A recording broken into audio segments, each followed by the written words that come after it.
Hello বন্ধুরা, কেমন আছেন? আশা করি সবাই আছেন। বন্ধুরা, 30শে জানুয়ারি লাল কার্ড দেখাবে এবি পার্টি, এরকমটা কিন্তু আপডেট কিন্তু আমাদের সামনে চলে এসেছে।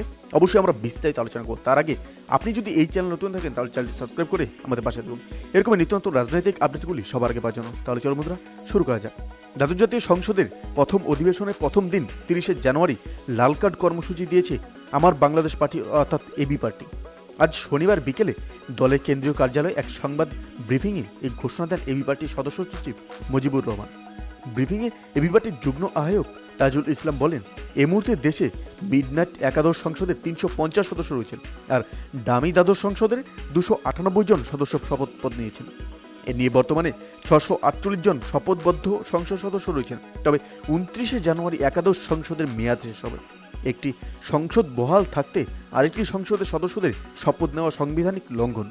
সংবিধানের 123-এর 3 অনুচ্ছেদের উল্লেখ করে তাজুল ইসলাম বলেন, একটি সংসদ বহাল থাকতে আরেকটি সংসদের সদস্যরা দায়িত্ব গ্রহণ করতে পারে না।